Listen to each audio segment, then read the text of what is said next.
കഷായത്തിൻ്റെ പ്രത്യേകത, അതിന് 2 കവിള് കുടിച്ചാൽ മതി, കുടിച്ചയാൾ അടുത്തുള്ള ഓടയിലോട്ട് മറിഞ്ഞു വീഴും, എഴുന്നേറ്റ് പോകാൻ പാട്. മണവാട്ടി അല്പം കുടിച്ചാൽ പിന്നെ ഭയങ്കര നാണമാണ്, ഇങ്ങനെ വിരൽ കൂട്ടി തിരുമ്മിക്കൊണ്ടിരിക്കും. പുല്ലുപെറുക്കി അല്പം കുടിച്ചാൽ മതി, കുടിക്കുന്നയാൾ മുറ്റത്ത് കുത്തിയിരുന്ന് സകലമാന പുല്ലും പറിക്കാൻ തുടങ്ങും, വെട്ടം വീണാൽ എഴുന്നേറ്റ് പോവുകയല്ല. പോസ്റ്റേ കയറി എന്ന സാധനം 2 പേർക്ക് അകത്ത് ചെന്നാൽ മതി. ടെലിഫോൺ പോസ്റ്റ്, ഇലക്ട്രിക് പോസ്റ്റ്, കപ്പളം, തെങ്ങ്, പേര, അണ്ണാനെ പോലെ കയറുക ഇറങ്ങുക ഇറങ്ങുക കയറുക. പോസ്റ്റ്മാൻ്റെ അല്പം അകത്ത് ചെന്നാൽ മതി, കുടിച്ചയാൾ ഭൂമിയിലുള്ള എല്ലാ വീട്ടിൽ കൂടെയും കറങ്ങിക്കൊണ്ടിരിക്കും, സ്വന്തം വീട് മാത്രം എവിടെയാണെന്നൊരു പിടിയുമില്ല. മിശിഹ 2 പേർക്ക് അകത്ത് ചെന്നാൽ മതി, ചെല്ലുമ്പം കണ്ണടച്ചോ, പിന്നെ 3-ാം പൊക്കെ കണ്ണ് തുറക്കാൻ പറ്റത്തുള്ളൂ. ഇതാണ് മിശിഹ. അപ്പം ഇതിൻ്റെ പല രൂപമുണ്ട്. ഇതാണ് പറയുക, കുടുംബം ഒരു ബാർ ഹോട്ടൽ, ഒരു മദ്യഷാപ്പ്. ചിലപ്പോൾ നമുക്കറിയാം കുടിച്ച് അങ്ങേയറ്റം ആവുന്നവരെയും കണ്ടിട്ടുണ്ട്.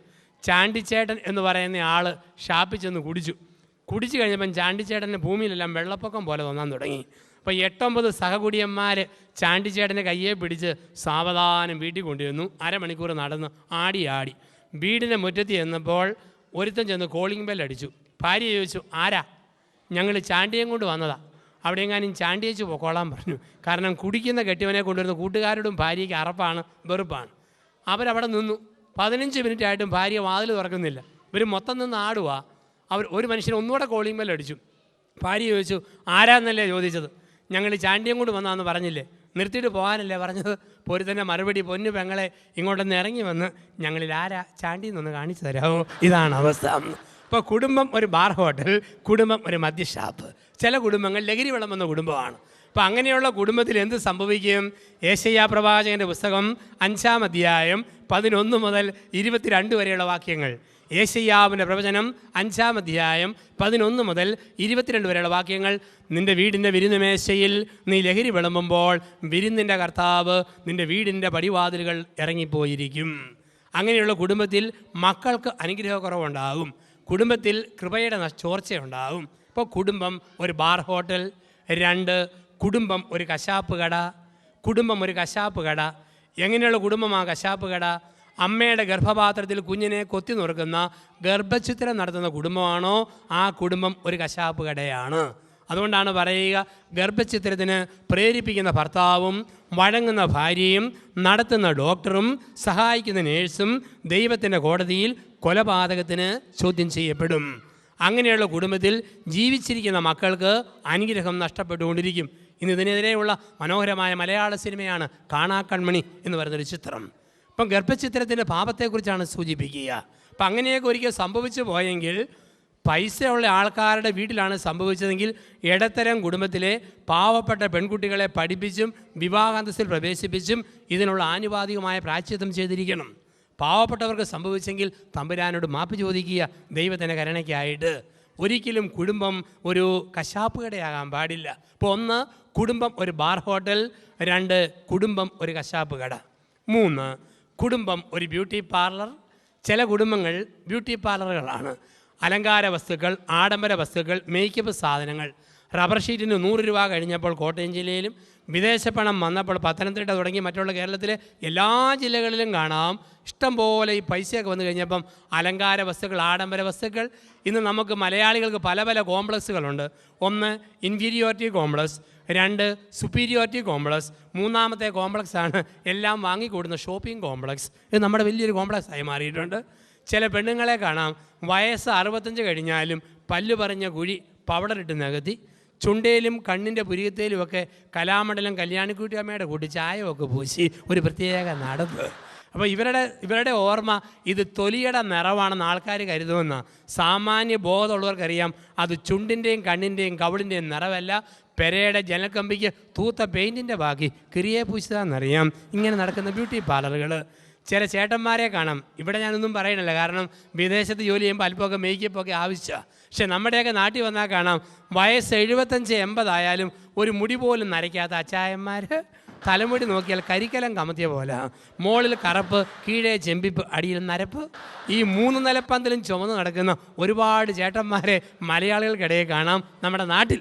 ഇവിടെ ഞാൻ പറഞ്ഞാൽ ഇവിടുത്തെ കാര്യമല്ല സൂചിപ്പിക്കുക. അപ്പോൾ അങ്ങനെയൊക്കെ ഉള്ള ആൾക്കാരെ കാണാം. ഒരു ദിവസം ഒരു മനുഷ്യൻ അയൽവക്കത്തെ ചേട്ടത്തിയെ ഫോണിൽ വിളിച്ചപ്പോൾ അവരുടെ മോനാ ഫോൺ എടുത്തത്, ഇംഗ്ലീഷ് മീഡിയത്തിൽ പഠിക്കുന്ന കുട്ടി. അപ്പോൾ ഈ ചേട്ടൻ ചോദിച്ചു, were is your mummy? Were is your mummy? കൊച്ചിൻ്റെ മറുപടി, മൈ മമ്മി ഈസ് ഡൈയിങ്. അയാൾ ആംബുലൻസും പിടിച്ച് ഓടി വന്ന് മരിക്കാൻ പോകാമെന്ന് ഓർത്തുകൊണ്ട്. ഇതാണ് ലോകമെന്ന് പറയുക. അപ്പോൾ കുടുംബം ഒരു ബ്യൂട്ടി പാർലർ, അലങ്കാര വസ്തുക്കളും ആഡംബര വസ്തുക്കളും മേടിച്ചു കൊടുക്കുന്ന ഒരു ബ്യൂട്ടി പാർലറാണോ കുടുംബം? ഇപ്പോൾ 1 കശാപ്പ് കട, 2 മദ്യഷാപ്പ്, 3 ബ്യൂട്ടി പാർലർ, 4 കുടുംബം ഒരു സിനിമാ തിയേറ്റർ. ചില കുടുംബങ്ങൾ സിനിമാ തിയേറ്ററുകളാണ്. ഒരു റിമോട്ട് കൈ പിടിച്ചിട്ട് തവളയാട്ടം പോലെ ചാടിച്ച് കണ്ടുകൊണ്ടിരിക്കുക. ചില പെണ്ണുങ്ങളെ കാണാൻ നാട്ടിൽ വൈകുന്നേരം 4:30 കഴിയുമ്പോൾ കുളിച്ച് തോർത്തി 1-ാം തരം ഡ്രസ്സ് ധരിച്ച് മുടിയൊക്കെ കാച്ചിക്ക പോലെ പൊക്കി കെട്ടി പൂവൊക്കെ ചൂടി പൊട്ടും കുത്തി, പിന്നെ 5 മണിയാകുമ്പം ചെണ്ടയടികാരൻ തോർത്തിടുന്ന പോലെ നെഞ്ചിന് കുറുകെ ഒരു ടർക്കി ടവലങ്ങ് വിലങ്ങിയിടും. കാരണം 5:30 മണി മുതൽ ഒരുപാട് കണ്ണുനീര് വീണ് ഈ നെഞ്ച് കുതിരാനുള്ളതാണ്. ഏഷ്യാനെറ്റ് കണ്ണീര്, സൂര്യ കണ്ണീര്, കൈരളി കണ്ണീര്, ഒരുപാട് കണ്ണുനീര്. ഒരു ചേട്ടൻ പറഞ്ഞു, എൻ്റെ എൻ്റെ ഭാര്യ സീരിയൽ കാണാൻ വരുമ്പം ടർക്കി ടവൽ കൊടുത്ത് സോപ്പും തേച്ച് വടക്കൻ വീരഗാഥയിലെ പോലെ വന്ന് ഇങ്ങനെ ഈ സീരിയൽ കാണും. ഞാൻ എന്നാ എൻ്റെ പരസ്യം വരുമ്പം വെള്ളം ഒഴിക്കാൻ പോയാൽ മതിയല്ലോ, അതിന് ഒരുങ്ങി വരുന്നതാണ്. അപ്പോൾ കുടുംബം, ചില കുടുംബങ്ങൾ ഒരു സിനിമാ തിയേറ്ററുകളാണ്. ഇപ്പോൾ 1 മദ്യഷാപ്പ്, 2 കശാപ്പ് കട, 3 ബ്യൂട്ടി പാർലർ, 4 സിനിമാ തിയേറ്റർ, 5 നമ്മുടെ കുടുംബം, 5 ഒരു സിമിത്തേരി. ചില കുടുംബങ്ങൾ സിമിത്തേരിയ. എന്താ സിമിത്തേരി? വർത്തമാനം പറയാത്ത ഭാര്യ ഭർത്താക്കന്മാർ. ഇന്ന് ഈ കുടുംബധ്യാനത്തിൽ പങ്കെടുക്കാൻ ചിലർ വന്നിരിക്കുന്നത് സിമിത്തേരിയിൽ നിന്നാണ്. ഇന്ന് ഉറങ്ങാൻ പോകുന്നത് മോർച്ചറിയിലേക്കാണ്, കിടക്കുന്നത് ശവപ്പെട്ടിയിലാണ്. കാരണം എന്താണ് സിമിത്തേരി? വർത്തമാനം പറയാത്ത സ്ഥലമാണ് സിമിത്തേരി. ചില കുടുംബത്തിൽ ഭാര്യ ഭർത്താക്കന്മാർക്ക് തമ്മിൽ സംസാരിക്കാൻ വിഷയമേ ഇല്ല. ചില കുടുംബങ്ങളുടെ പ്രത്യേകത അതല്ലേ? ഒരുമിച്ച് കൂട്ടുകാരെ കാണുമ്പോൾ ആണുങ്ങൾക്ക് എന്തെല്ലാം വിഷയങ്ങളാണ്, പെണ്ണുങ്ങൾക്ക് ഞായറാഴ്ച കുർബാനയ്ക്ക് പോകുമ്പോൾ കൂട്ടുകാരികളെ കാണുമ്പോൾ എന്തെല്ലാം വിഷയമാണ്. വീട്ടിൽ ചെന്ന് കഴിഞ്ഞാൽ ഭർത്താവും ഭാര്യയും മിസ്റ്റർ സക്കറിയയുടെ കൂട്ടാണ്, നിത്യമൗനം കുത്തിയിരിപ്പ്, ഒന്നും മിണ്ടാൻ പറ്റുന്നില്ല. പിന്നെ ചില കുടുംബത്തിൽ ആകെയുള്ള സംസാര വിഷയം കാലാവസ്ഥയാണ്. ചൂട് മാറി തണുപ്പ് ആരംഭിച്ചു, താമസിക്കാതെ മഴ പെയ്യുമായിരിക്കും.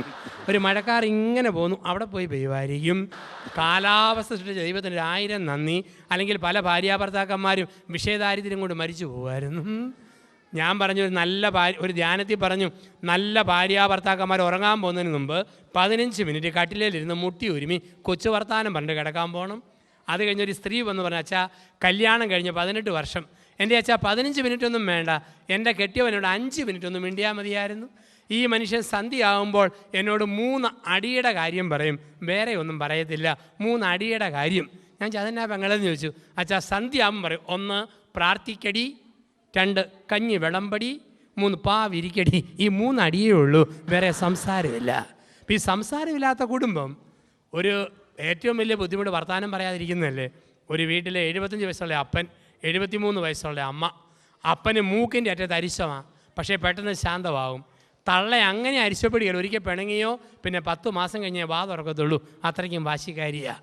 ഒരു ദിവസം 1 പറഞ്ഞു, 2 പറഞ്ഞു, എങ്ങനെയോ ബഹളം മൂതു. ഈ സ്ത്രീ അങ്ങ് പിണങ്ങി. സന്ധ്യയായിട്ട് മിണ്ടുന്നില്ല. ഭർത്താവ് കിള്ളി നോക്കി, നുള്ളി നോക്കി, മാന്തി നോക്കി, ഒരനക്കവും ഇല്ല. 2-ാം ദിവസവും മിണ്ടുന്നില്ല. 3-ാം ദിവസമായിട്ടും വർത്തമാനം പറയുന്നില്ല. ഇയാൾക്ക് വലിയ മനപ്രയാസം. ഇയാൾ തപ്പാൻ തുടങ്ങി. അലമാരി, തലേന് കീഴെ, മെത്ത കീഴെ, അവിടെ ഇവിടെയൊക്കെ തപ്പി നടക്കുക. അപ്പോൾ അവസാനം ഭാര്യ ചോദിച്ചു, എന്നതാ കളവാ നിങ്ങളുടെ കാണാതെ പോയെന്ന് ചോദിച്ചു. ഉടനെ പറഞ്ഞു, ഡേഡി സമാധാനമായി, കിട്ടിപ്പോയി. 3 ദിവസമായിട്ട് നിൻ്റെ സ്വരം എവിടെ പോയെന്ന് ഞാൻ തപ്പിക്കൊണ്ടിരിക്കുക, ഇപ്പോഴാടി കിട്ടിയത്. അപ്പോൾ പറഞ്ഞാൽ തീരാത്ത പ്രശ്നമില്ല. അപ്പോൾ ഈ കുടുംബം ഒരു സിമിത്തേരിയാണോ എന്നുള്ളതാണ്. ഒരു കാര്യം ഓർത്തോണം, ആണുങ്ങൾ ഭാര്യമാരോട് എത്ര അരിശപ്പെട്ടാലും മിണ്ടാതിരുന്നേക്കരുത്. കാരണം മിണ്ടാതിരുന്നാൽ നഷ്ടം ആണുങ്ങൾക്കാണ്, അത് പെണ്ണുങ്ങൾക്കല്ല. കോട്ടയത്തെ ഒരു ഭർത്താവ് ഭാര്യയോട് 3 ആഴ്ച പിണങ്ങിയിരുന്നു. 3 ആഴ്ച കഴിഞ്ഞപ്പോൾ അവന് രാവിലത്തെ 6:30 തീവണ്ടിക്ക് കണ്ണൂരിലേക്ക് പോകണം. 6:30 പോകണമെങ്കിൽ അവൻ 5:30 എഴുന്നേക്കണം. അവൻ്റെ ജീവിതത്തിൽ 5:30 മണി എന്ന മണി ഇന്ന് വരെ കണ്ടിട്ടേ ഇല്ല. ഭാര്യ വിളിക്കാതെ എഴുന്നേക്കാനും പറ്റിയില്ല. പക്ഷേ എങ്ങനെ കയറി മിണ്ടും? ഇവൻ്റെ വെള്ളക്കടലാസിൽ ഒരു കത്തെഴുതി കൊടുത്തു, പ്രിയതമേ, നാഴി ഉരി, സ്പൂണ് പോർക്ക്, കപ്പ് സോസർ, തട്ടും മുട്ടും ഉരുമും. ഇതുപോലെ ദാമ്പത്യത്തിൽ ഭാര്യാഭർത്താക്കന്മാർ ഒരസും ഉരുമും ബഹളം ഉണ്ടാകും. കണ്ടില്ല കേട്ടില്ല എന്ന് വെക്കുന്നതില്ല വിജയം. എനിക്ക് നിന്നോട് കയറി മിണ്ടണമെന്നുണ്ട്, പെട്ടെന്ന് മിണ്ടാൻ എനിക്ക് വല്ലാത്തൊരു മനപ്രയാസം തോന്നുന്നു. ഞാൻ മലബാറിൽ പോയിട്ട് വരുമ്പം കോഴിക്കോടൻ അലുവായി മേടിച്ചുകൊണ്ട് വരാം, നമുക്ക് അന്ന് ഇണങ്ങി തുടങ്ങാം. നിൻ്റെ സ്വന്തം ചേട്ടൻ ഒപ്പ്. എന്നിട്ട് കീഴെ എഴുതി NB. നാളെ രാവിലെ 5:30 ആകുമ്പം ദയവ് ചെയ്ത് നീ എല്ലാ പിണക്കവും മറന്ന് എന്നെ ഒന്ന് വിളിച്ചേക്കണം, നിൻ്റെ സ്വന്തം ചേട്ടൻ. ഇയാൾ കിടന്നങ്ങ് ഉറങ്ങി. രാവിലെ 9 മണിക്ക് കയ്യേലും കാലിലും സൂര്യപ്രകാശം അടിച്ചപ്പോഴാണ് ഇയാൾ എഴുന്നേൽക്കുന്നത്. ഇയാൾ തന്നാൽ ഈ മുതുപിശാച് എന്നെ വിളിച്ചില്ലല്ലോ, ഇത്രയും ക്രൂരമായിട്ട് പെരുമാറിയല്ലോ. എഴുന്നേൽക്കുമ്പോൾ തലയ്ക്കൽ ഒരു ഗ്ലാസ് കട്ടൻ കാപ്പി തണുത്തിരിക്കുന്നു, അതിന് കീഴെ ഒരു കടലാസ്. ഇയാളുടെ അടുത്ത് നോക്കിയപ്പോൾ എഴുതി വെച്ചിരിക്കുന്നു, ചേട്ടാ ചേട്ടാ എഴുന്നേക്ക് ചേട്ടാ, 5:30 ആയില്ലേ, പോകണ്ടേ ചേട്ടാ. അപ്പം ആർക്കാ നഷ്ടക്കച്ചവടം എന്ന്? ഇപ്പം മിണ്ടാതിരുന്നാൽ ആണുങ്ങൾക്കാണ് നഷ്ടക്കച്ചവടം. അപ്പോൾ കുടുംബം, നമ്മുടെ വീട് ചിലപ്പോഴെങ്കിലും ഒരു സിമിത്തേരിയായിട്ട് മാറുന്നു. മൗനത്തിൻ്റെ സിമിത്തേരിയായിട്ട്, മൗനത്തിൻ്റെ സിമിത്തേരി. ഇപ്പോൾ 1 ഒരു ബാർ ഹോട്ടൽ, 2 ഒരു കശാപ്പ് കട, 3 ഒരു ബ്യൂട്ടി പാർലർ, 4 ഒരു സിനിമാ തിയേറ്റർ, 5 കുടുംബം ഒരു നമ്മൾ കണ്ടെത്തുന്നു. കുടുംബം ജീവിതത്തിൽ ഒരു സിമിത്തേരി. 6 കുടുംബം ഒരു നരകം. ചില കുടുംബങ്ങൾ നരകമായിട്ട് മാറാം. എങ്ങനെയുള്ള കുടുംബമാണ് നരകം? ഭർത്താവും ഭാര്യയും കൂടെ പിണങ്ങിയിരിക്കുന്ന കുടുംബം നരകം.